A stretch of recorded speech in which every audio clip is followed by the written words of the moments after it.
Welcome to all of you who have come together at this breathless moment in the Russo-Ukrainian war.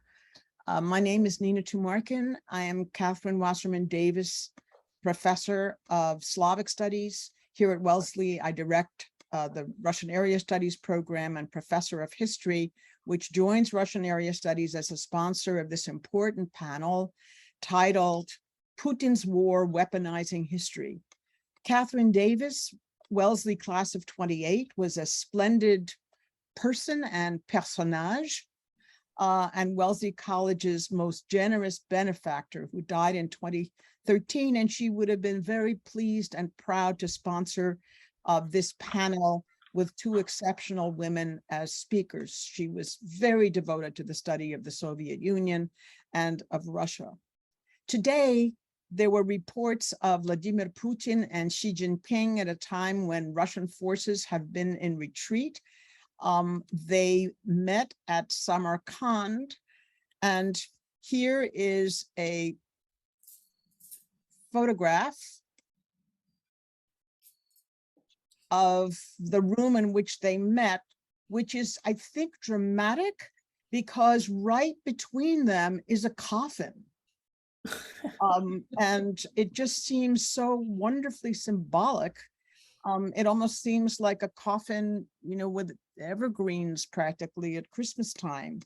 And you can also note that Xi Jinping and Vladimir Putin are very, very far apart from one another. So the symbolism of that is really striking. And it was clear today that China, which has been taking a careful line, straddling support and neutrality, is not comfortable with its current stance. And the war, as we know, is faring poorly for Russia as Ukraine has gained territory in the northeast, driven Russian forces into retreat and flight, and perhaps partially eroded domestic public approval of Putin. So to shed light on these recent events and many others, and the deeper historical roots of this devastating war, we have with us two major experts, Fiona Hill and Angela Stent. As will be evident when they begin to speak, they both hail from the United Kingdom, and so condolences for the death of Queen Elizabeth are in order, and her death coming so rapidly after that of Mikhail Gorbachev makes it feel that like we're living through truly the end of, well, two different lengths of eras, with Elizabeth being certainly pretty much around my lifetime and that span. Both speakers were and are presidential and vice presidential advisors. Each served as National Intelligence Officer for Russia and Eurasia at the National Intelligence Council. They've recently published co-authored an article in Foreign Affairs. This is the centennial issue, The World Putin Wants, How Distortions About the Past Feed Delusions About the Future. I'll introduce Fiona Hill and then Angela Stent, and then Angela will begin her presentation. Fiona Hill is a senior fellow in the Center on the United States and Europe in the Foreign Policy Programs at the Brookings Institution. She recently served as Deputy Assistant to the President and Senior Director for European and Russian Affairs on the National Security Council from 2017 to 2019. She's the co-author of Mr. Putin, Operative in the Kremlin, which my students in my Putin seminar have been reading ever since I started teaching the course quite a few years ago. And the author more recently of There Is Nothing for You Here, Finding Opportunity in the 21st Century, an absolutely wonderful personal book, which will be out in paperback next April, but you don't have to wait. You could buy it right now in hardcover. You might remember Dr. Hill's stunning testimony in the November 2019 House hearings regarding the impeachment inquiry during the first impeachment of Donald Trump. And it is an honor to welcome Fiona Hill to Wellesley for the first time. It's a pleasure to welcome back Angela Stent, Professor Angela Stent, who's graced our campus with her presence at public events multiple times in past years, most recently in the fall of 2019 after the publication of her most recent and prize-winning book, Putin's World, Russia Against the West and With the West. And her previous book, also a prize winner, is The Limits of Partnership, U.S.-Russian Relations in the 21st Century. Angela Stent is former director of and senior advisor to the Center for Eurasian, Russian, and East European Studies and professor emerita of Government and Foreign Service at Georgetown. She's also a non-resident senior fellow at the Brookings Institution and co-chairs its Hewitt Forum on Post-Soviet Affairs. Professor Stent will begin with the riveting current situation, after which Dr. Hill will proffer her views in more of a discussion format. So, Angela Stent, please. Thank you. Thank you very much, Nina. I'm delighted again to be addressing a Wellesley audience. I always enjoy it, both in person and now virtually, and I'm delighted to be speaking with my co-author, Fiona Hill. So I'm going to make a few introductory remarks. I'm going to cover 3 issues. Why did Vladimir Putin start this unprovoked war? Secondly, what is the current state of hostilities? And Professor Tumarkin has already started to talk about that. And then the third question is, why does the global South see this conflict very differently from the collective West? So let's start off with why Putin started this war. Putin has been determined, at least since 2014, to reverse the collapse of the Soviet Union. And as he put it recently, to restore Russia to Russia, territories that were, in his view, illegitimately taken from it when the Soviet Union collapsed in 1991. He did not feel threatened by NATO expansion. He didn't feel threatened by quote unquote Western provocations, some of the things that you've heard him and a number of his colleagues say. But he does believe that it is Russia's historical right to rule Ukraine and to wipe out the country's national identity and integrate its people with those of Greater Russia. And I think it's very important to understand this background, and I know that Fiona Hill will be talking more about that, and to appreciate why this war could be a very long war, although given what's happened recently, maybe it won't be as long, but it certainly could be a long war going forward. Now, Putin has laid out many of these ideas in his 5,000-word treatise published in July of 2021, entitled On the Historical Unity of Russians and Ukrainians. He claims there's no such thing as a Ukrainian nation. He blames Vladimir Lenin and the Bolsheviks for setting up the Ukrainian Soviet Socialist Republic after the Bolshevik Revolution and giving the Ukrainians the idea that maybe they could have their own republic, something that he believes is not legitimate. Every Russian soldier is supposed to carry a copy of this treatise with him on the battlefield. I don't know whether they do and whether they've read them, but the piece ends with the phrase, "We are one people." And you may have noticed most recently, President Zelensky, again, taunting the Russian leadership and saying, if we're one people, why are you treating us like this? But this is Putin's treatise. Now, Putin has likened himself to Peter the Great. Peter the Great, of course, defeated Sweden in a war in the early 18th century, and he took the Baltic states. And then Putin says that he's determined to take back lands that belong rightly to Russia. And he's even implied it's more than Ukraine. It could maybe be the Baltic states or some other territories that used to be part of the Russian Empire. And another thing I think that's very important is to understand Putin's view of Russia's historical exceptionalism.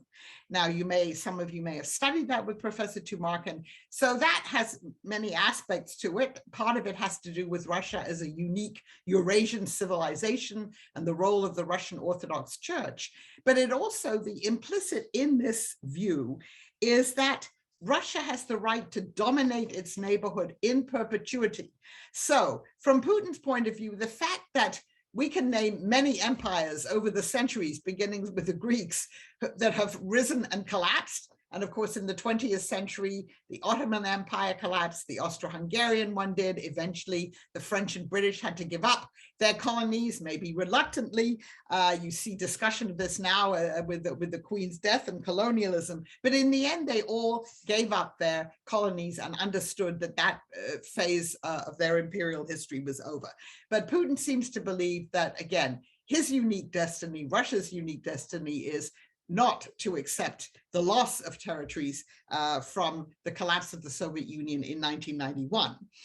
And then the final point I want to make about his view of the world and his neighborhood is, and he said this on many occasions, he has said that he believes there are only 3 or 4 truly sovereign states in the world. And those are Russia, China, the United States, and by now, I think India too. In other words, large countries, and all of their neighbors, their smaller neighbors, are not fully sovereign. And so he clearly believes that a country like Ukraine does not have a right to full sovereignty, unlike Russia. The timing of the invasion, and I think we need to say something about that, on February the 24th, was influenced by a number of different factors. The United States, of course, had withdrawn from Afghanistan in disarray the previous year. And from Putin's point of view, he really didn't believe that the Biden administration would mount any serious resistance or opposition to what Russia was doing when he looked at what had happened during Afghanistan. He also looked at Europe, at all the main countries in Europe, Britain, France, Germany, to name just 3 of them, all of whom had a number of serious domestic issues they were grappling with, elections, forming a new government in Germany, and he thought Europe would be distracted. And he also thought, looking back particularly on the Trump administration, that the United States and Europe really wouldn't be able to come together and unify in any kind of way a policy against Russia. And then he looked at Ukraine. And you may have forgotten this or you didn't know it, but on February the 23rd, before the war began, President Zelensky was not a popular president. His popularity ratings were around 25%. And he was going after a number of prominent pro-Russian political figures and oligarchs, and Putin really didn't like that. And so the Kremlin launched this attack in the mistaken belief that the Ukrainian government would surrender, that President Zelensky wouldn't have support from his own population, and that Zelensky himself would, run away, go to the West. And of course, the US did offer him a safe passage out. And he said, no, I don't want to ride, I want weapons. But the Russians thought that he would probably just disappear and go away. So the goal was to conquer all of Ukraine and to take Kiev in 3 days. And we now know that the officers and enlisted men who marched or tried to march into Kiev at that point were carrying with them ceremonial uniforms that they were going to wear during the victory parade, which was supposed to happen the week afterwards. So I think it must have been quite unpleasant for the Kremlin to see the parade of destroyed Russian tanks and weapons and ammunition on display in Kiev in the central square when Ukraine celebrated its Independence Day in August. Now, where are we now in the war? And first of all, I'm going to talk about where we were 10 days ago, and then I'll come to where we've come in the last 10 days. So 10 days ago, Russia had taken some extra territory in Ukraine. Remember, the war in Ukraine began in 2014 in the Donbas region, in that eastern region of Ukraine. There had been fighting going on, and Russia already controlled 15% of Ukrainian territory before the war. Now it controlled about 20%. And had taken much of the Donbas region, not all of it, but much of it, and some key cities like Kharkiv, the second largest city in Ukraine, in the northeast, and Kherson, which is a city in the south, but also a very strategically located city, particularly if you realize that Russia, of course, annexed Crimea in 2014, and it needed communications between that and the rest of Ukraine. But the Russian advance really stopped in June. And that's largely because the United States particularly, and then some of its NATO allies, have been supplying Ukraine with a lot of advanced weaponry. They've been training the Ukrainians, and the Ukrainians were very well equipped. And the Ukrainians are very highly motivated. You have to remember, they are fighting for their country. 90% of Ukrainians say that this war has to go on until Ukraine has driven the Russian occupiers out. Whereas the Russian soldiers, and I'm sure we'll come onto that later, are not highly motivated, and many of them don't really know why they're fighting there. So we equipped the Ukrainians, we gave them these weapons, and then they started to begin to turn the tide. They were able actually to attack some Russian targets in Crimea, which they hadn't been able to do before. And then the Ukrainians announced that their next move was going to be to try and retake the city of Kherson that I just mentioned, which is in the south. And that was a very clever move on their part, because the Russians listened to them and they started redeploying some of their forces from the northeast and sending them down to the south in anticipation of this counteroffensive in Kherson. And then lo and behold, about 10 days ago, the Ukrainians very successfully began this counteroffensive, not in Kherson, but in the Kharkiv region, taking back some crucial villages and towns in this region that had been occupied by the Russians almost since the beginning of this war.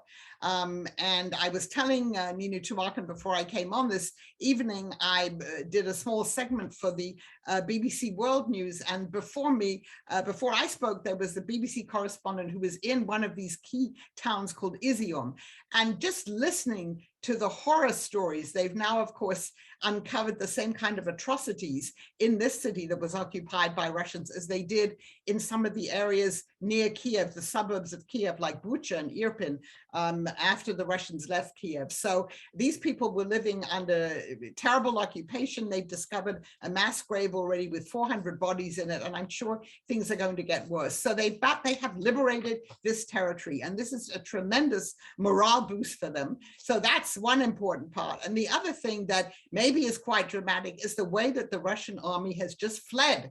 The soldiers dropped their weapons, their ammunition. They left the lunch in the middle when they were eating it, and they just ran away.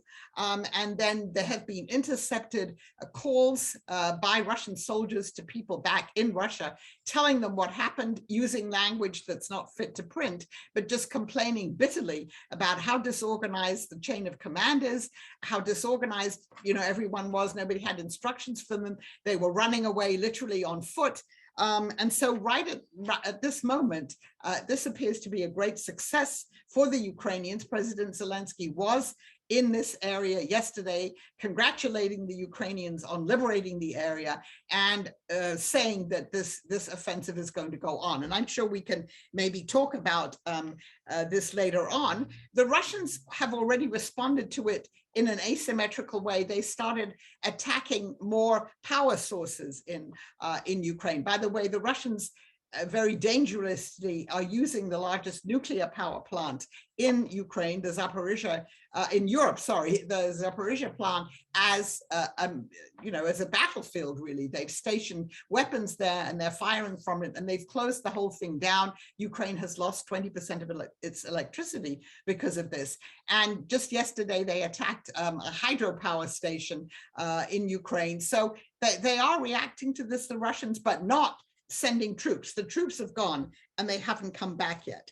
And so at the moment, people feel that this has turned the tide in the war. I think we can talk much more about what that might mean and how far it's turned it, but certainly that was going to happen. We know that the Russians wanted to hold referenda this week or last week in certain parts of Ukraine, including the city of Kherson, and the people were supposed to vote to join Russia.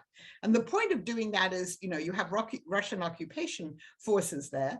And then if these cities voted to be part of Russia, then the Russians could claim that if the Ukrainians were attacking them with American weapons, they were attacking Russia proper. This could escalate the war. Anyway, they've canceled those referenda because they understand that they really can't organize them right now. And so, despite all of the death and destruction, the millions of refugees from Ukraine and displaced persons, as I said before, 90% of the Ukrainian population say we are not going to stop this war until we throw out the Russian occupiers. And so the spirit and the desire to do that is still there. And, you know, we can talk more about the negotiations. There were some negotiations in March and early April, and it appeared that a possible solution was there.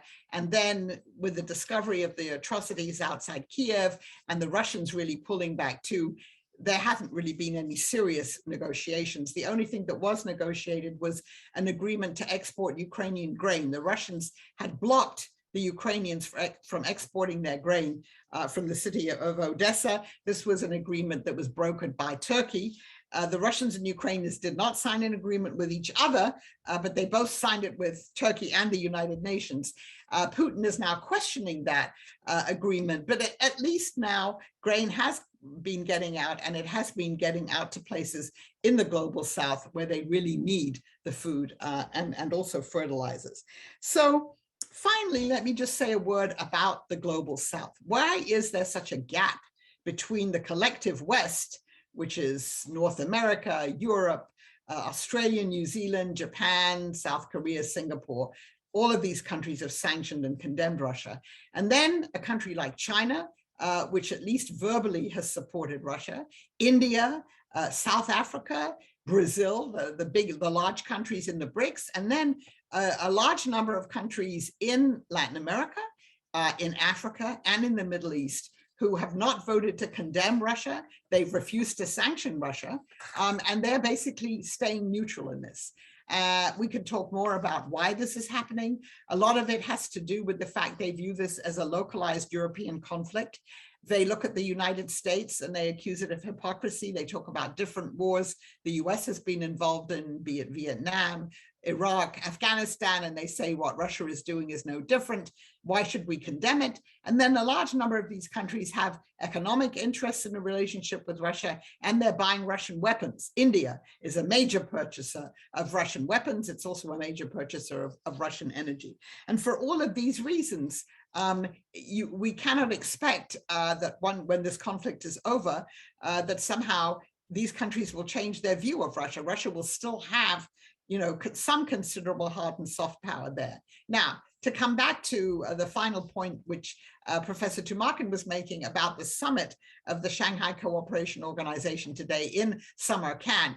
Interestingly enough, in his opening remarks, Putin was talking to Comrade Xi. He called him Comrade, although Xi Jinping called him Mr. President, which is also interesting. But Putin actually said, you know, we understand that the Chinese have some questions about what we're doing in Ukraine, which I think is an understatement. And he also said the Chinese are very balanced in their view of the war.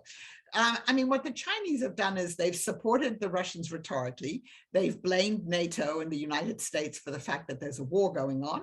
And they've repeated some of the propaganda about the US having bio labs in Ukraine. But they've done very little to support them materially. As far as we know, they're not supplying weapons to Russia.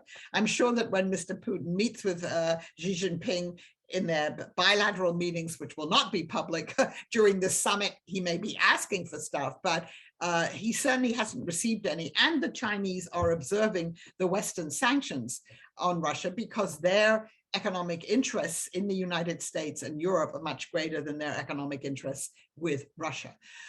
They must be looking at the performance of the Russian army and scratching their heads. And I think they're quite conflicted about all of this, because however much they may question what Russia is doing in Ukraine, from Xi Jinping's point of view, he does not want Russia to lose this war. And he really doesn't want Putin to be removed from power. Because as far as he can see, this war, after this war, Russia will become more dependent on China because it's lost many of the partners that it had. And his real fear would be Xi Jinping's. If Putin were to leave the scene, you could have a government coming to power in Moscow, although it seems very unlikely now, that would reassess. Do we want to have such an antagonistic relationship with the West? Maybe we'd like to improve ties with the US, and maybe we wouldn't like to be more dependent on China. And that would be a Chinese nightmare, if you like, would be somehow to have the United States and Russia sort of united against China. Again, it seems very far-fetched to us. It doesn't seem likely, but there is a concern about that. And therefore, I think it's very interesting to watch the dynamics of this SCO meeting. And I think the final thing I'm going to say before I pass it back to Professor Tumarkin is, as many of you probably know, if you've read about Mr. Putin, he loves to keep people waiting, including heads of state. For some reason now, some of these Central Asian leaders are getting their own back on him. And actually, President Erdogan did too the other day when they met, and they're making him wait. And if you look at some of the footage today, Putin was waiting to talk to the president of Kyrgyzstan. I mean, he only kept him waiting a few minutes, but you could really see how awkward Putin looked, and he kind of looked angry. So he's getting a little bit of his own medicine, although maybe not as much as he deserves. So let me stop there, and I will hand it back to you. Thank you, Professor Stent. That was a really brilliant and wide-ranging and also focused presentation for all of us. And yes, I'm glad that Putin was made to wait. That's very wonderful. I hadn't heard about that. Let me just mention a note to the audience that we will have time for Q&A after the presentations. And so if you have a question, just put it in the Q&A little icon place, and do include your name, please. Thank you. So Dr. Hill, again, thanks for being here for your inaugural visit to Wellesley. I hope you will, before long, come and actually enjoy our beautiful campus, which Angela Stent has enjoyed many times. Like myself, you're an historian. You have a doctorate in history from Harvard. And in your article on foreign affairs, you assert that the West must understand that it is dealing with a leader who is trying to change the historical narrative of the last 100 years, not just the period since the end of the Cold War. Vladimir Putin wants to make Ukraine, Europe, and indeed the whole world conform to his own version of history. So what do you mean? What version of history does he want to make the world conform to? The actual 100 Years' War was a 14th century conflict between England and France. What is Putin's 100 Years' War? Could you speak about that a little bit? Well, thank you very much, Professor Tumarkin. It's just a real privilege to be here, at least virtually. And as you've so very kindly given me an invitation to come in person to Wellesley, I will certainly be taking you up on it. And, you know, having done my graduate studies not so far away at Harvard, obviously, I've always wanted to come to the Wellesley campus. And I know that all of us have various connections from graduate school in history, and not least taking classes with Professor Richard Pipes, who I'm sure if he was still here, would have quite a lot to say on this topic of what is transpiring in Russia, and also not least on this issue of the 100 years. And I was actually glad that you alluded there to the 100 Years' War. When Angela and I were setting out to write the foreign affairs piece that we did, we actually wanted to put that analogy in, but the editors made us take it out as being a little bit too obscure, because we actually thought that the European 100 Years' War, going back to the conflicts between the dynasties of France and what was then, you know, Great Britain or England, really, was actually an apt framing.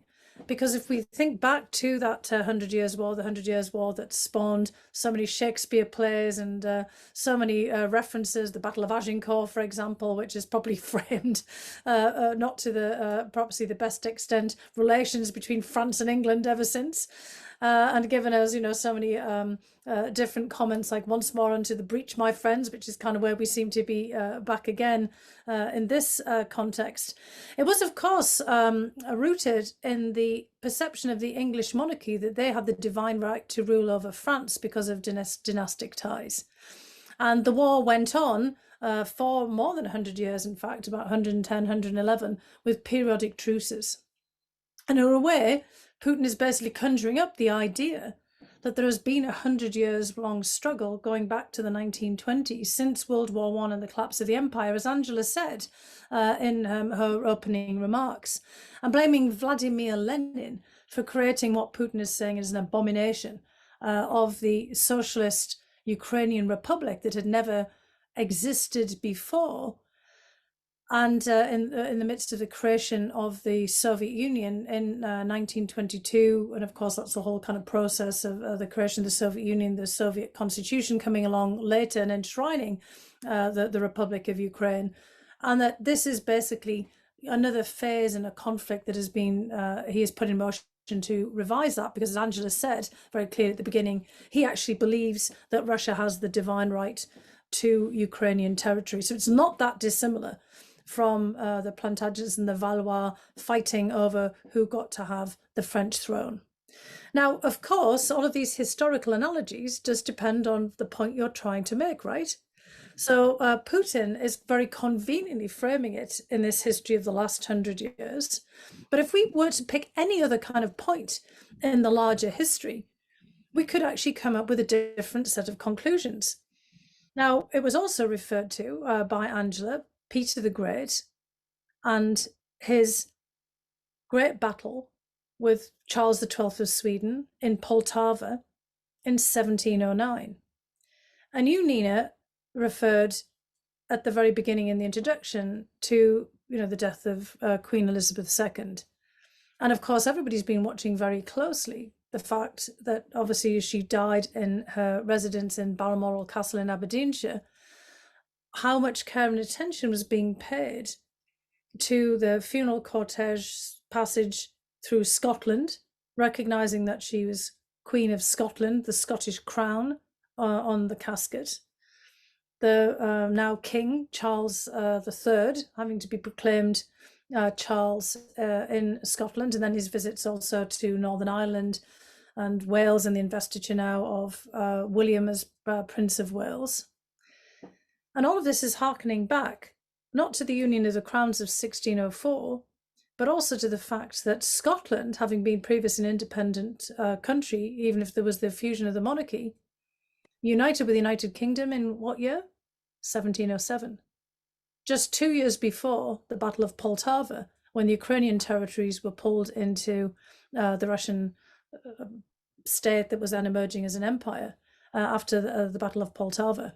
So if we actually think about a different historical period, we can see that actually Ukraine wasn't part of the Russian Empire at a time when the United Kingdom was not in the form that it is now. Well, we're already talking about the death of the Queen and whether that might lead to the unravelling of the United Kingdom. We've already had attempts at Scotland having a referendum on independence back in 2014. We have the devolution of power to Scotland, and Scotland could still be seen as a contested part of the kingdom or a separate kingdom. In fact, Scottish independent proponents would say, well, we might maintain the Queen, or now the King, Charles. And of course, there's another Charles in famous Scottish history, Bonnie Prince Charlie, the pretender to the throne, Charles Edward Stuart, who kind of fled to Europe. And the idea that you could still have the same crown, the same monarch, but a very different polity in a different state. And the reason I'm bringing all this up is not just to be boring, historian and throw out a lot of dates. It's just that everybody picks their historical period to make a particular point. And so what we're seeing here is that Putin has put himself into very dangerous charted territory. Because another analogy that we could look at would be World War I, which is, of course, just preceding the 100 years that Putin has framed his diatribes around with the creation of the Soviet Union, and thinking about what happened there. I mean, I'm very struck, and I'm, just my sympathy to Wellesley students who have to, go through this as part of their PhD, their oral exams. My oral exam with Professor Pipes was very much focused on World War I battles. And I've always thought to myself, oh my God, I'm never going to use this again. Why am I studying up on all of these World War battles? Well, just recent developments have started to make me think maybe that wasn't such a bad thing to be looking at. Because what happened to the Russian military in World War I was the collapse of confidence within the military, the disaffection of the military forces being in the front so far from home, fighting in foreign territory, and the fact that many of the soldiers, as we all know from our studies of World War I and then the precursor of the Russian Revolution, fleeing and heading home. And a lot of pressure then being put on the Tsar about why wasn't the Tsar going to the front? Or why weren't they spending more generals to the front to try to bolster the forces? Now, once you start to have that kind of mechanism, we've seen in other historical contexts, and people start to lose their faith in the fight, then they do start to question. And I think that, as Angela has described so clearly, the situation that we're in now, the next discussion that we're going to be having to happen is, we see that China, that's been such a backer of Putin under Xi in this conflict, is clearly asking questions. As Angela said, the symbolism of the coffin, in the middle of that picture. I mean, that was the first thing before Angela said it. When I looked at that picture, oh my God, they've got a coffin in the middle. Whose idea was this? Was this the Uzbeks? Kind of when they're kind of putting the floral arrangement together, as a kind of making a point to the Russian participants and to Putin. Is this the kind of the death knell of the larger empire and of Putin's grip? Because you're already seeing knock-on consequences in Central Asia. We can talk, I think, in the discussion a bit more about this. We have the upsurge of conflict in Nagorno-Karabakh again with Armenia and Azerbaijan. The Kazakhs are kind of moving to distance themselves away from Russia, even in the jettisoning of Nursultan Nazarbayev as still the kind of titular head of the polity, even retirement. It's signaling to Putin, that you might, try to have a different strategy of remaining in charge, but isn't necessarily going to work out. The fact that Astana is back to its old name again, potentially soon no longer Nur Sultan, is also a signal to Putin, who might have been thinking about how to keep himself in his position in perpetuity by doing a Kazakhstan arrangement or a Chinese arrangement with Xi Jinping down the line. There are all kinds of things happening here that I think we should inspect, because suddenly Putin no longer looks infallible. And one of the ways in which the British monarchy started to unravel, and in fact the United Kingdom has often looked as if it's going to be coming apart at the seams, is when confidence in the institutions starts to fade. And Angela and I were taking part in a discussion that Brookings hosted. You mentioned the Hewitt Forum that Angela chairs just the other night. And everybody was noting the changes in Russian polling. We've seen up until this point that the majority of people in polls seem to be supporting the special military operation. But now we're starting to see chinks in that polling, as well as hearing a lot of anecdotal stories now of the hard line bloggers questioning the performance of the Russia in the war and what Putin is doing, hearing that basically political representatives from St. Petersburg and Moscow are actually writing petitions basically saying that Putin should be prosecuted for his conduct of the war, and we should be reversing this.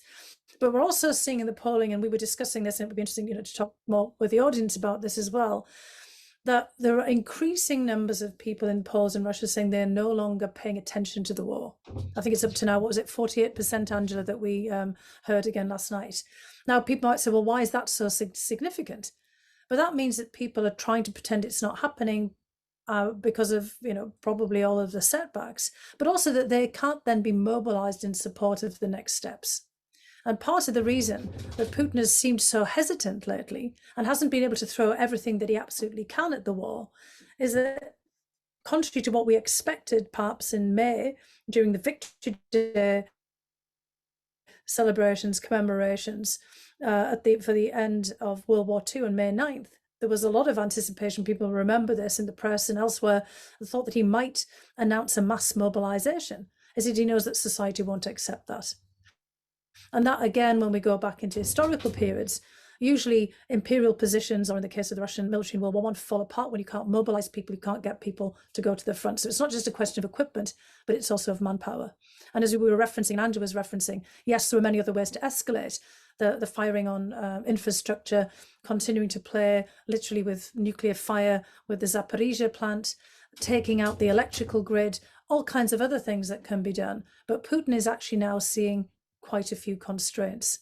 And many of the reasons that empires die historically is that they lose support, not just of elites in the colonies, but also the elites at home, who lose faith in the institution of empire. I'm going to stop there. My dog suddenly started scratching at the door, and I want to kind of make sure that, you know, the dog of war at my door is going to stop that. I'm just actually going to ask my daughter to see if she will remove the dog from scratching at the door.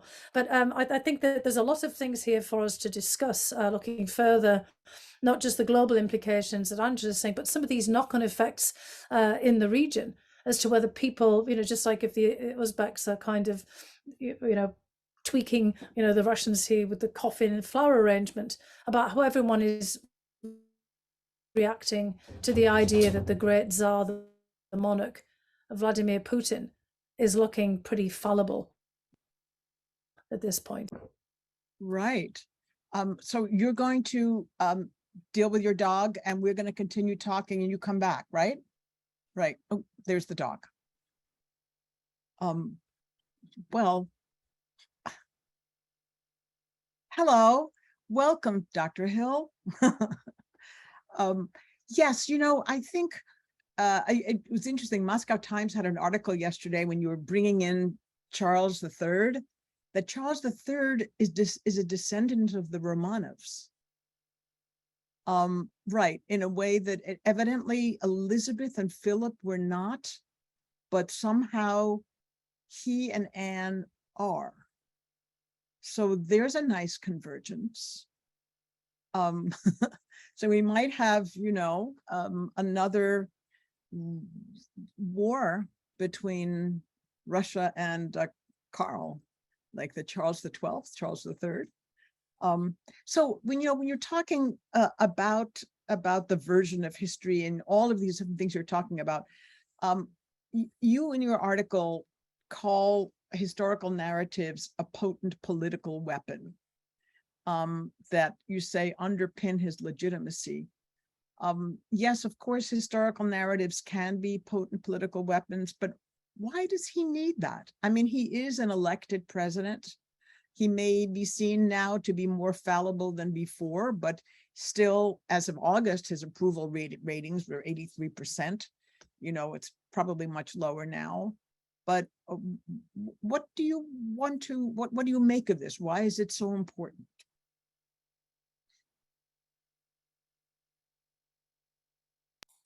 Angela, did you want to go first there, or I can, okay, I'll just leap in here.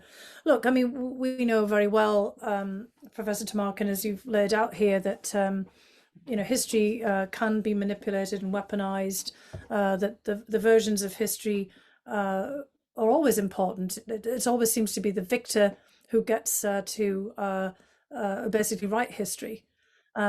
We've all been at least given our versions of the present through the interpretations of the past. I mean, I'll just give a rather facile, but, you know, actually still a kind of meaningful example here. You know, growing up again in the United Kingdom, you know, when we're taught history, you know, we tend to start with the Picts, the Celts, you know, the Scots, and, you know, the other indigenous original peoples, perhaps, of the British Isles, and then it's all the kind of the stories of the various invasions. With the Romans, you know, the Romans, you know, I grew up at the furthest edge of the Roman Empire, and, you know, you have a kind of a version of that history, and you don't really hear about the other peoples who were there. You know, they only get talked about in passing in historical annals. So, you know, for example, you know, Tacitus, you know, wrote the history of Roman Britain. Tacitus was the son-in-law of one of the Roman emperors, you know, so you're obviously going to, you know, write it from a particular perspective. You know, at various points, you know, you have the Norman conquest and the Angles and the Saxons. I mean, you know, obviously I remember doing all of this in my, you know, grade school, and then later on in secondary school. And then you have the history of the Vikings.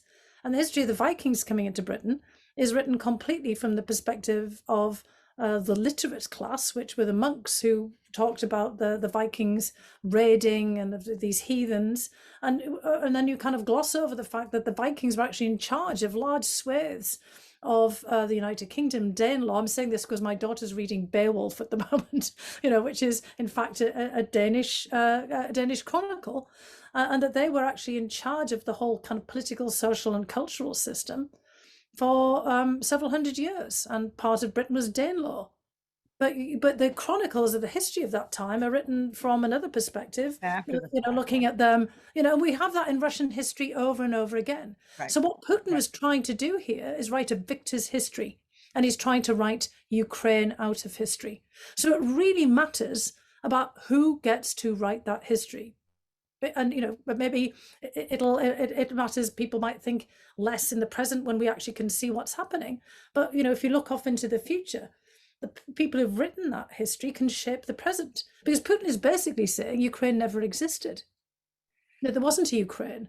There wasn't a separate polity. There weren't a people. This was all part of Rus. And of course, you know, we've seen Timothy Snyder, you know, recently taking this on about who were the Rus. You know, the Vikings. You know, they were hardly, you know, the ancestors of Vladimir Vladimirovich Putin. But the way that he's talking here, you would think, you know, that they were. Right. It's hard, you know, it just somehow, yes, he says these things. And I'm glad you brought all that up, because I am teaching medieval Russia. And we just were reading about the Vikings in Russia, and talking about these controversies. But he's a smart man. It just seems that if he's really sane, I don't think he really believes that Ukraine is not a country. I think he knows it is. I think he's just saying these things because he wants to dominate the territory. Exactly. He knows the importance of a good story, right? I mean, a lot of our stories about ourselves and stories about others are, you know, framed through these larger tales. So he wants to be the person who tells that story. You know, I think, you know, bringing Angela in on this as well. I mean, we talked a lot as we were writing the foreign affairs piece about how much emphasis to put on this history.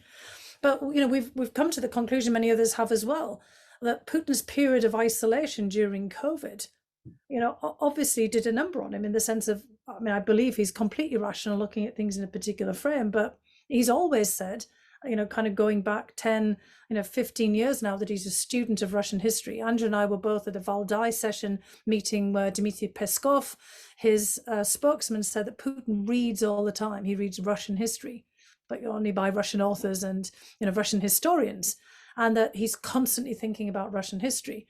You know, and perhaps he was just finishing up his version of his own syllabus during his time in COVID, when most of us might have been reading different novels. You know, Vladimir Putin was, you know, getting back in there, into the archives in the Kremlin, and coming up with his version of history. Of course, he's written, as Angela said, this treatise. It's not the first time that he's written about Ukraine.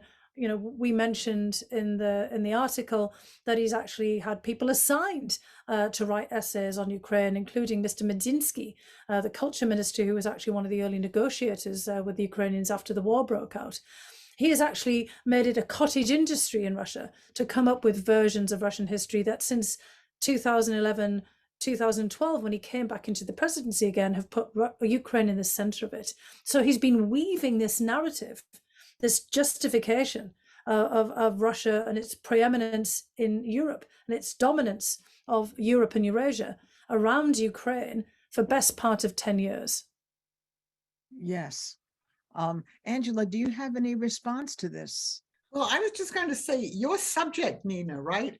Or one of your subjects, World War II, right? Yeah, there So, we go. I mean, Putin has been focusing on, right, recounting his version of World War II for a long time.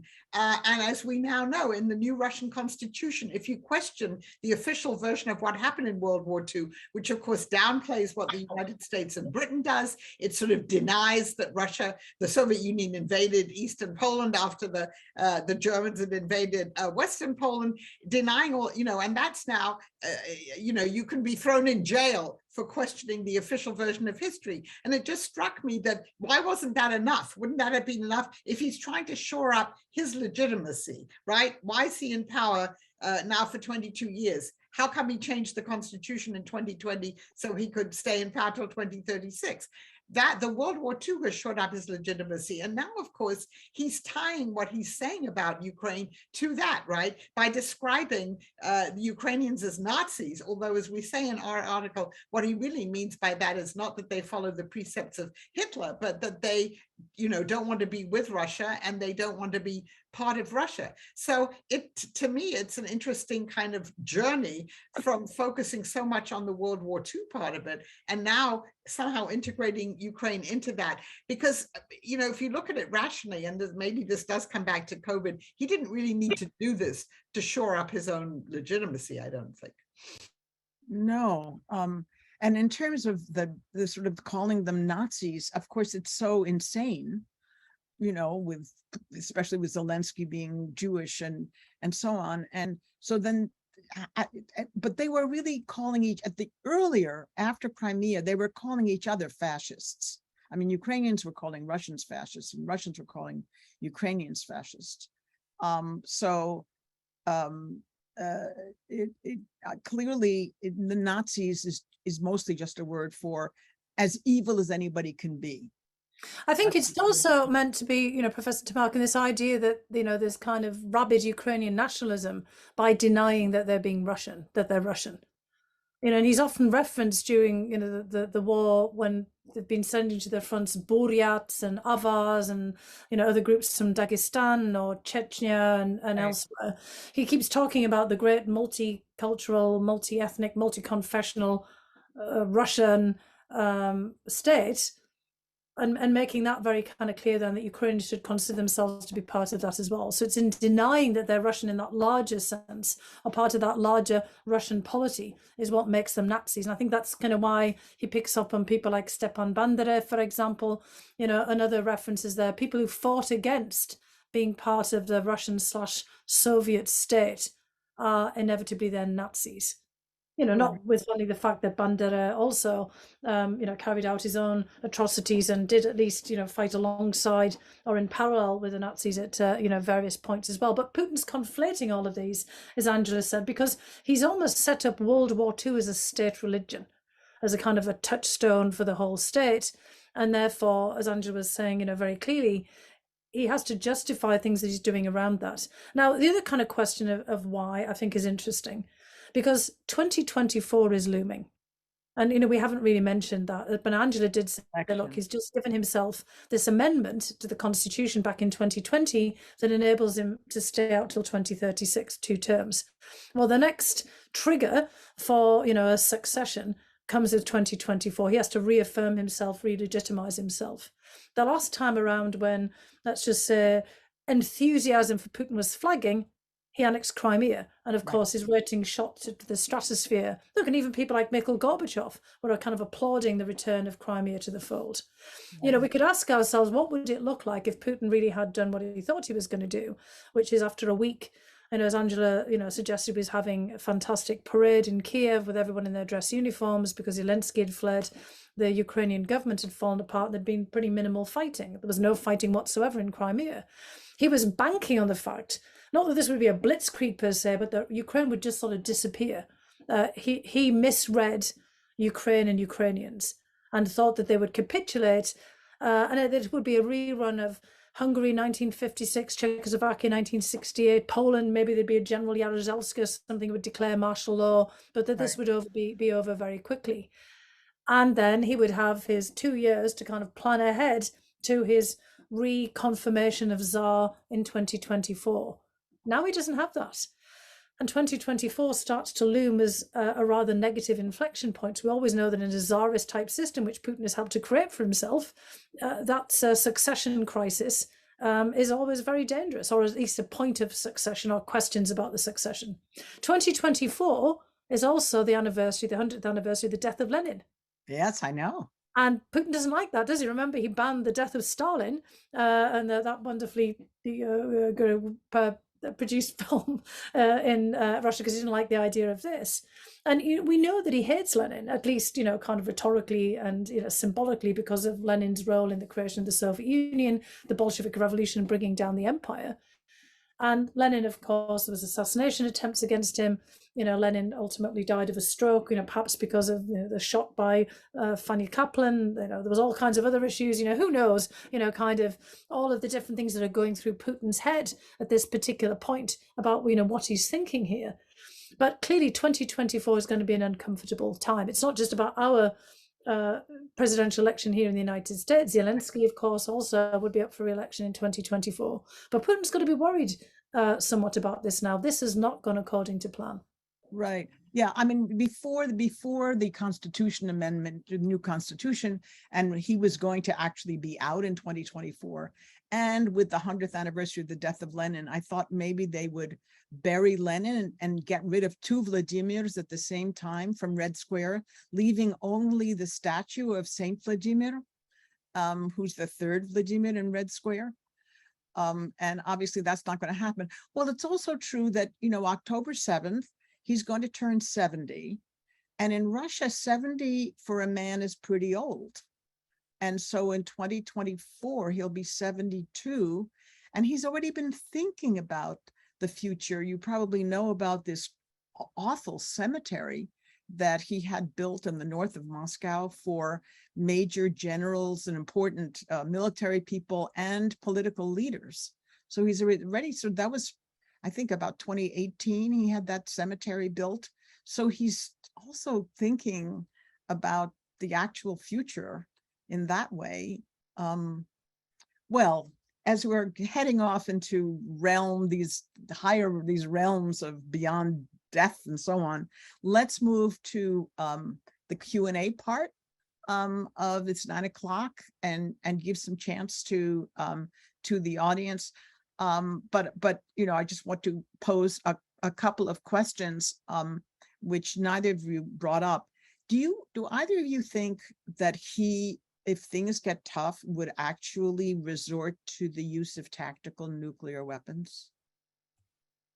So I'm skeptical about that. I mean, you have to think about what would he accomplish by doing that?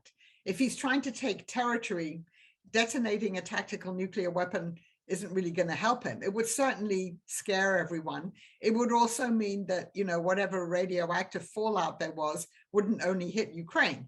It would hit, other countries, including Russia. And it would evoke a strong response from the West. Now, obviously, the US isn't saying publicly what it would do, but it's warned Russia about that. And I think what Putin is counting on really is sort of intimidating people. And we have a whole debate in the United States and Europe and other countries. Oh, maybe we shouldn't be doing what we're doing, and we're we don't want escalation to happen, and we have to maybe persuade the Ukrainians to pull back.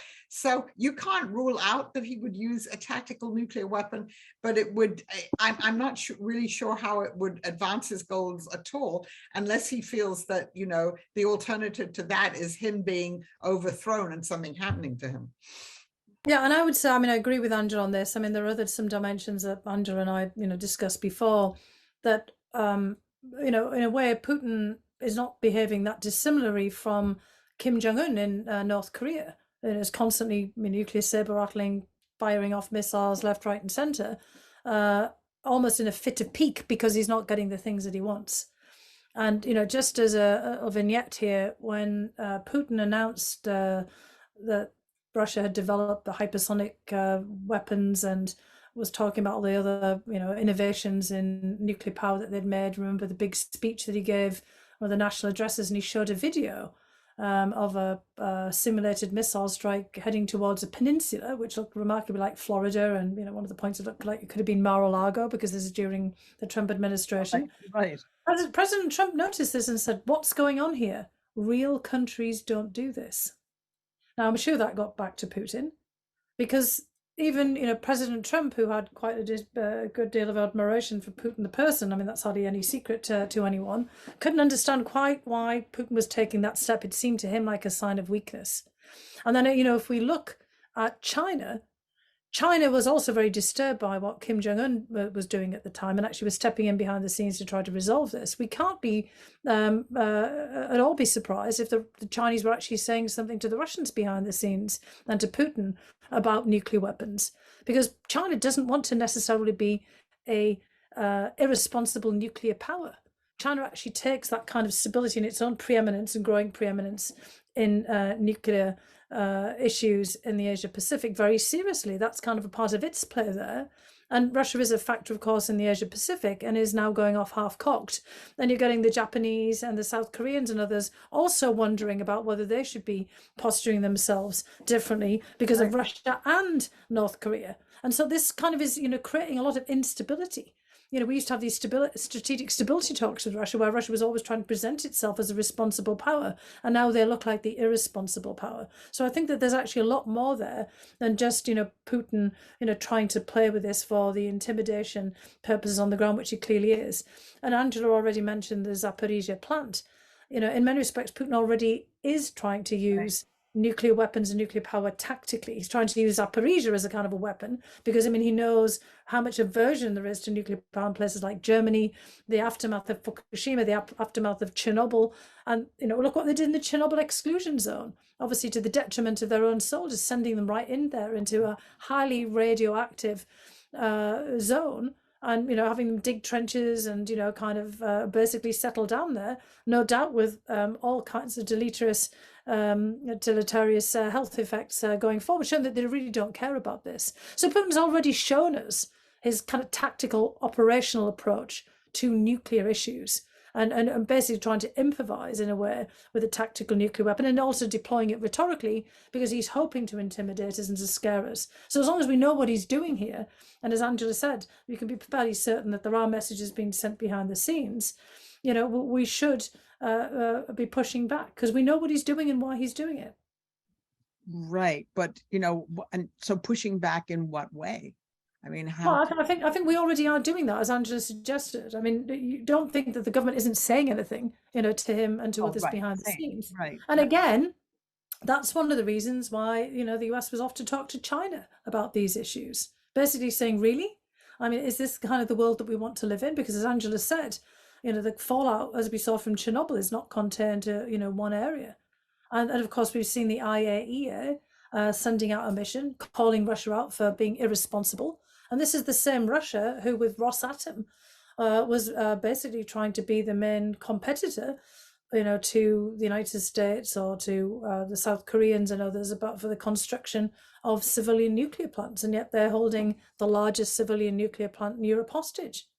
So how do they expect, some of the future part to be, a dominant player in civilian nuclear power? I mean, obviously, Putin doesn't care about that. So again, there's this, you can push back in many different ways. We've been trying to hold the Russians' feet to the fire on the non-proliferation treaty, for example, because the review, came up in August. So I think there's kind of other concerted diplomatic efforts that one can take to push back, not just, saying, well, we'll reciprocate in kind. Right. Well, do you think that the West, I mean, now I'm reading from various questions. One question was, do you think that the West has given a strong enough response to the invasion of Ukraine, enough to make China hesitant to invade Taiwan in the near future? Anybody? Angela? Well, I mean, I think that the West response has been strong.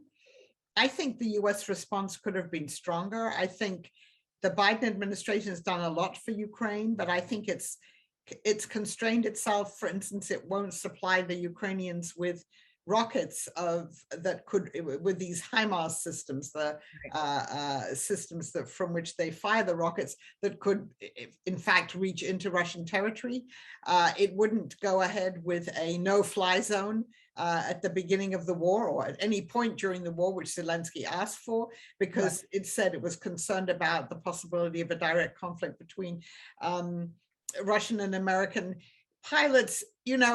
It's very hard to think of any time in Putin's rule when showing restraint from the Western side has really, constrained what Russia does. So I think, I understand why obviously the US doesn't want actual forces fighting alongside the Ukrainians, because then there could be direct clashes with Russia.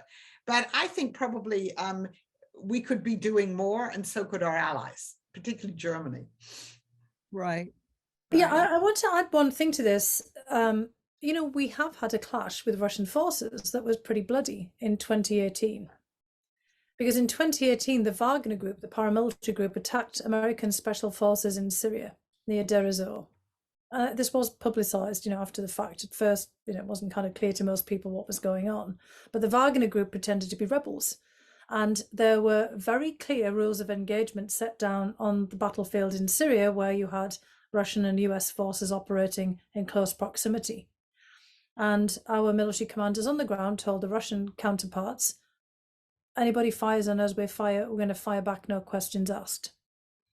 Now, the Russian commanders on the ground were not in the loop. I'm sure people in the Kremlin knew that this was going on, but the guys on the ground didn't know.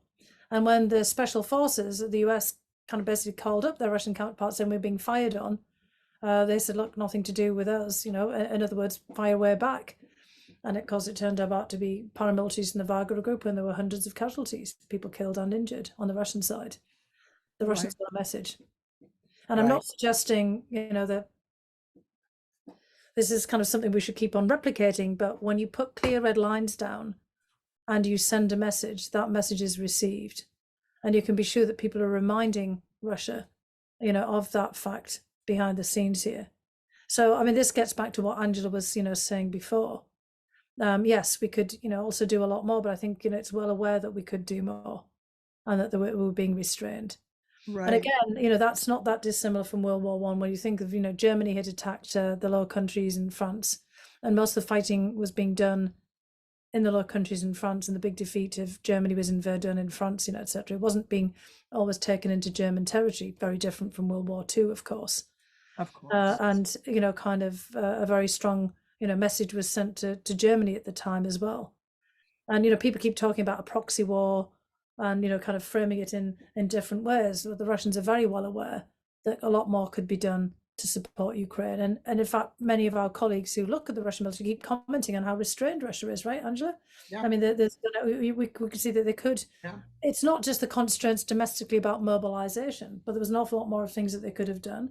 And part of this is also because of this argument or this claim, as Angela pointed out, before, to the Ukrainians that, we are one people. And then Zelensky and others are saying, really? I mean, but you're slaughtering us.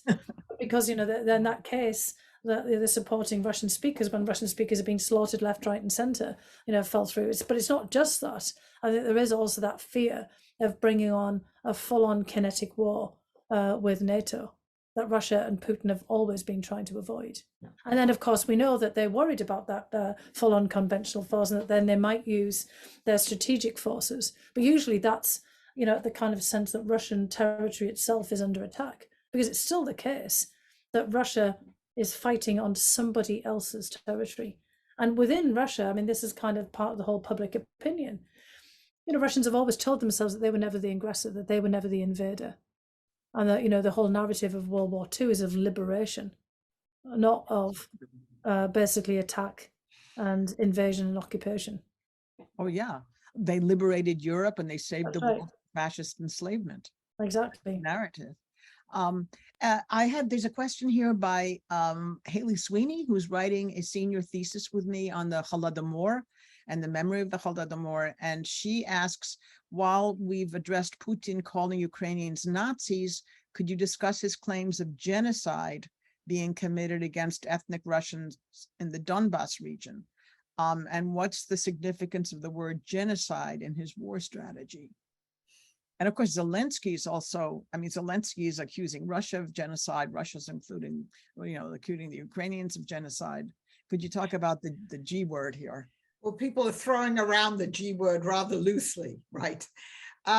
So, I mean, the Holodomor is one thing, right? And that, I think, even though the Russians, of course, would never say that there was a genocide against Ukrainians during this artificially induced famine. Clearly, the Ukrainians and many other people believe that, but that's already a bone of contention. And I think maybe that's why you see the Russians, Putin suddenly talking about, and some of these pundits on Russian television every night talking about genocide against Russians in the Donbas. It's a complete fabrication.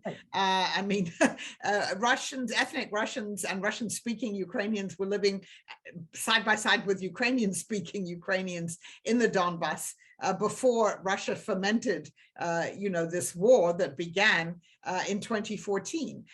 Zelensky, I think the reason why Zelensky can use that word is because if Putin says there's no such thing as a Ukrainian nation and we're all one people, I suppose then you could say, well, if you're killing all these Ukrainians it's a form of genocide. I just think that this is in the sort of propaganda war between both sides. They use this term very loosely. And I think, there's no justification for it on either side, although obviously there have been tremendous casualties, both on the Russian and the Ukrainian side. I mean, the US and I think Britain estimate that up to 80,000 Russians, they have, it's either deaths, but also wounded in action. And we don't know what the figure for the Ukrainians is, but I think it's pretty high too. Look, I mean, I think that there's clear that war crimes have been committed, and we're basically gathering all kinds of evidence of this, and at some point there will be a reckoning with what really has happened on the ground. I think we have to remember that when the Russians throw these terms out, that they're really trolling us. They're trying to just appropriate language that's used in other contexts that we often use and kind of throwing it right back there again. And I mean, as Angela said, the genocide term has often been misappropriated in all kinds of other contexts, and there are many conflicts where people have thrown those accusations where it's kind of pretty evident that this is kind of gross exaggeration is being done for political effect. There are other instances, of course, in the Balkan Wars and elsewhere, and obviously many historical incidences where the level of atrocities would raise major questions. And of course, we have many examples of this in the past that we've all taken a look at. I think that what we're seeing over and again is also rooted back in the Yeltsin era. I mean, remember the right to protect. It was Yeltsin in the early 1990s who talked about Russia's right to protect Russian speakers in the near abroad. Right. And at each point, the Russians have been pushing this back again. And in fact, I found recently some notes, obviously hoarding notes. I've got a bunch of them sitting behind me here, from a seminar that we did at the Harvard Ukrainian Research Institute in the 1990s, when we were looking at what was going on kind of in Ukraine in that very early period of independence. A lot of pressure that was being put on Ukraine by Russians at this point. This is all before NATO or of any of the other issues. And one of the speculations of us at the seminar was at some point, the Russians would claim the right to protect Russian speakers in Ukraine. And there might be some intervention, because already then in the 1990s, in the period of 1993, 1994, this was being pushed around. Yeah. So this is kind of under Yeltsin. You remember when Andrei Kozyrev spoke out after the meeting in Stockholm about the return of the hardliners. That was 1992, I think. Yeah. And already there was kind of this dark talk about persecution of Russian speakers in the near abroad, not just in Ukraine but elsewhere. And so this is an old story that's been brought up at different points, and of course it's one that Putin has found extraordinarily useful. And we've all often made some raise a lot of questions about this, about identity doesn't just flow on language. And I already made that point about Scotland and the union of the parliaments of 1707 with England. And most of Scottish nationalism is not carried by language. There are only about 60,000 Gaelic speakers in the Highlands and Islands in Scotland, and most of Scottish independence is not based at all on language. Just like Ukrainian identity wasn't completely dependent on Ukrainian language. Now the war is forging a different form of identity. Oh, yes. And that takes us back to the 100 Years' War between France and England. The same thing happened. You saw a consolidation of the culture in response to this fighting over who had the dynastic right to what territory. And you start to see the more the consolidation of the separate states at that point because of this dynastic fighting. And so we're kind of seeing history playing itself out. But prior to that, language was not the only bearer of identity in Ukraine, and Putin is actually making it that now. Right. Well, just all you have to do is watch the wonderful series that Volodymyr Zelensky recorded before he became president. He was a comedian, Servant of the People. The entire 30 or 40 episodes of that show, everybody speaks Russian, except for a few people in the Ukrainian Rada, the parliament, who insist on speaking Ukrainian. And they're funny episodes in that comedy series. But Zelensky himself speaks Russian throughout that series. And in fact, it was watched in Russia. Right. Right. Right. I mean, sort of this war has done so much to consolidate a Ukrainian national identity. Yeah. I mean, it had been somewhat weaker, and the country could be viewed in some ways as a failed state, I think, corrupt, and pretty much the poorest country in Europe, maybe except Moldova. And as Angela said, Zelensky also not that popular. And now look. Let's move to other questions by students, and thinking about one student, Sam Lenevy, who's a alumna. Hi, Sam.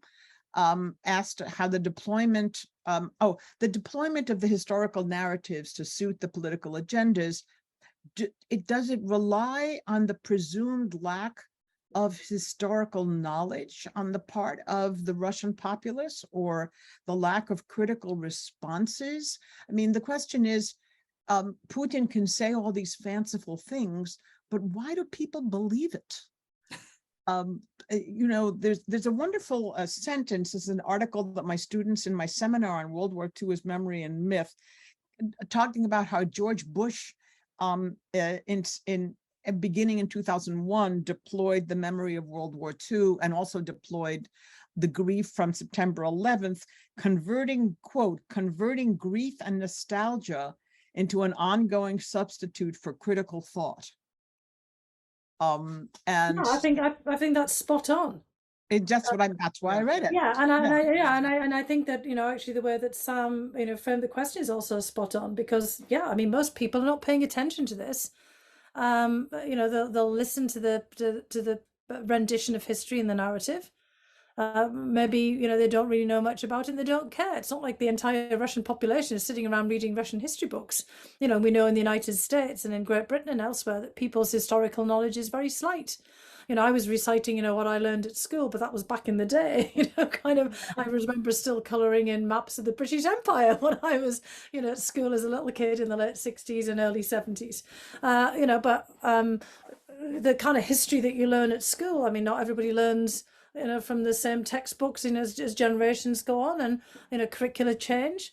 And I think that, what Putin is trying to do, in fact, is to create, as Angela was saying, in the way that he's teaching, and of course you've been looking at this, of World War II, and to kind of create a history that people are not going to inspect. They're not going to go back and read Lomonosov, or they're not going to go back into, they can't go into the archives of the Kremlin like he can, but they're not going to go back to those primary sources, the primary chronicles. And of course, we're all taught now history classes, and we learn that a lot of these are apocrypha anyway. Just part of this of history is, again, what we were saying before. It's that weaponization and that uses of history, and Putin is pretty much banking on the fact that people are not going to go back and try to read alternative sources, and in fact even making it difficult for them to do that. As Angela said, they've outlawed the teaching of history of World War II in any other way than the established curriculum. We're having all these fights here in the United States as well. I just came back from a conference in Idaho where I met some high school teachers, and one of them had been basically set up in a classroom by some kind of group coming into the classroom under the guise of being teacher inspectors, and noted that she was teaching about slavery, and basically had a pull back on the curriculum. I mean, basically, we're in the same position here of trying to deny people access to information, about, various dark spots in our own history or in world history. So you can very easily see then how Vladimir Putin can get away with it. But I would also say, coming back to the point, the question, there's a lot of ignorance about this. I mean, I studied history as a graduate student at Harvard with Richard Pikes. And, what did I know about Ukraine? What we read were books that were written by, some of them translated into English, obviously, by Russian historians. And so my understanding of Ukrainian history until I was writing my last book, and I really started to read, people like the great Serhiy Plokhy and other Ukrainian historians who've writing about this. I got a very different picture of it. And this is just the United States. So I think it's very unlikely that the average Russian, who's maybe gone through school and maybe has some higher education, that their understanding of what Ukraine is and Ukrainian Russian history would be very different from what someone now growing up in Ukraine would be, because it is a contested history. And I think that this is a kind of a great point for any of the graduate students and others out there about looking at these different perspectives on history. Because I was a fellow for a year at the Harvard Ukrainian Research Institute, and also on my dissertation committee was Roman Shpoluk, obviously a great Ukrainian historian who was kind of actually in fact looking in some respects in that time about how Lenin had thought about the creation of the Ukrainian Socialist Republic, which is quite fascinating. Putin's not entirely wrong that Lenin, did seriously start looking at the creation of Ukraine, because Lenin was worried about Russian nationalism and the impact that might have on the attempt to build up the Soviet Union. And there was one time when we had an exercise when I was studying with Professor Pipes, when he assigned me and another graduate student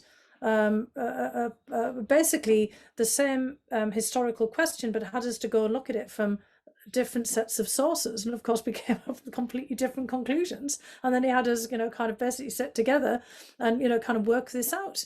And I thought that was really fascinating, because if you're just looking at one set of sources, you're going to get a very and one set of perspectives, you're going to get a very different conclusion and a very different understanding, just as Angela says.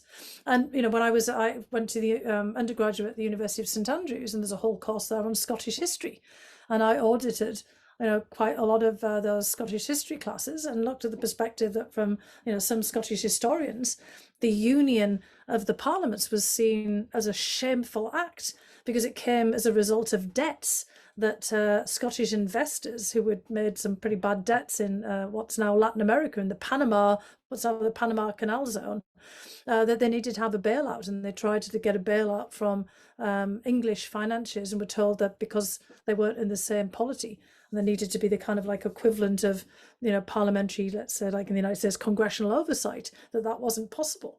And so the kind of parts of the roots of that parliament are not glorious, and because of the importance of creating a greater political union, but because of bad debts.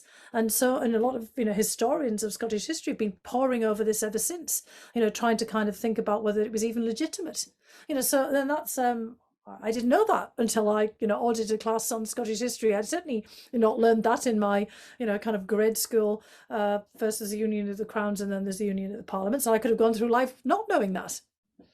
Right. Well, of course, I'm so glad that we sent invitations to all the history majors and minors at Wellesley, and hoping that many of the other students here will want to major in history, because they understand how fascinating it is. And before we wind up, Angela referred to the great Serhiy Plokhy. Serhiy Plokhy, he's the director of the Harvard Ukrainian Research Institute, and seems to publish a new book every 18 months. I mean, the list is this big, and he's really quite brilliant. And so those of you who are on campus, please note that on October 26th, Serhiy is going to come in person and give a lecture on the Russo-Ukrainian War, an historian's perspective. And that's he wants to do it in person to see the Wellesley crowd. So you folks, please put this in your calendar. I think it's time to wind up. I promised that we would finish a little bit before 9:30. So I would like to warmly thank our two speakers who have just done a fantastic job on. I'm sort of trying to see if I could find, I used to have somewhere a sound machine with applause on it. Oh yeah, here it is. So so Professor Angela Stent, Professor Fiona Hill, enormous thanks.